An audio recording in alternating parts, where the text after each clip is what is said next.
How's it going, you guys, and welcome to your morning cup.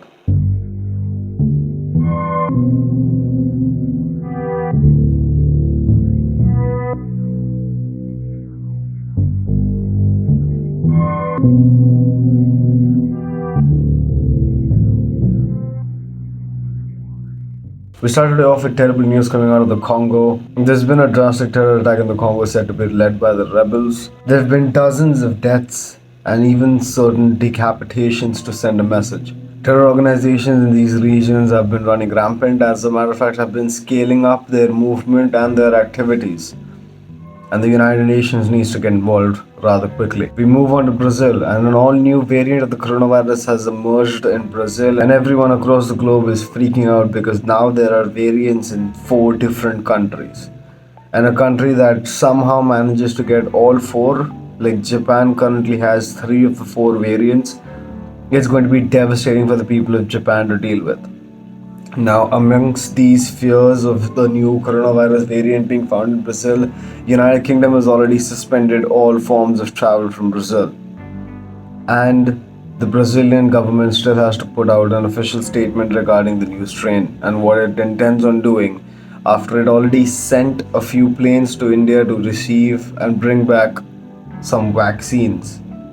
But whether these vaccines will work on the new variant or not is still to be seen. Amongst vaccines rolling out to the rest of the world and people finally trying to recuperate from what the pandemic brought forth, we also acknowledge the fact that 2 million deaths have occurred due to this pandemic. 2 million people have lost their lives, 2 million families have lost someone they loved. This pandemic by no means is over, and this number that we are holding on to right now of 2 million is without a doubt going to rise.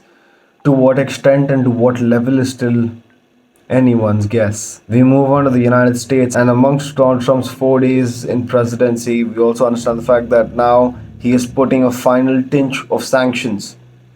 China, Cuba, and Iran are facing more sanctions while Donald Trump prepares to leave. Turns out that Donald Trump is going to be leaving Washington DC on the morning of the 20th, merely hours before Biden is officially inaugurated in. We move on to the NRA, and the NRA has been like a spearhead in all gun advocacy laws. It's been a spearhead in lobbying. It's been a spearhead in making sure that no aspect of gun control is ever brought into play. But turns out that the NRA has now officially filed for bankruptcy. The NRA also claims that this is not due to financial reasons, and it's, well, in a way, a loophole in the system that it can evade the regulatory body that it's currently dealing with in New York.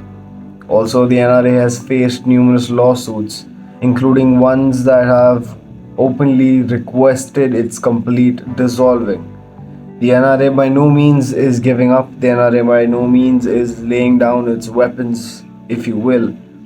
But the fact of the matter is that the NRA is trying to manipulate the system in some way, get out of its original existing regulatory body's wing, and move on over to Texas, where it has more liberty and more freedom.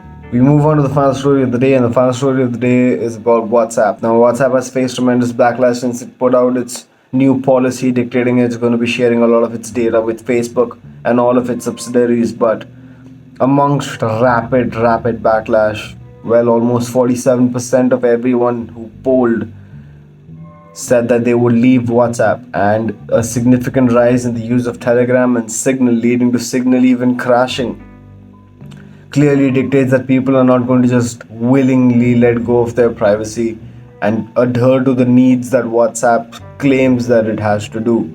WhatsApp has been in our lives for a long time. As a matter of fact, WhatsApp has turned into this cult phenomena that everyone already knows about. Even if you're brand new to the smartphone world, you're very well aware of the fact that WhatsApp is a thing, and WhatsApp has been in every home, every phone, be it from the regular Joe all the way to the high-ranking government officials, including army officials, throughout the spectrum, in every country. So WhatsApp has to take some serious considerations when it comes to their new policies. And if they don't, and if they continue to insist that this is the way forward for them, they can rest assured believe that a lot of us will be pulling out. With that being said, this has been your morning cup. See you tomorrow.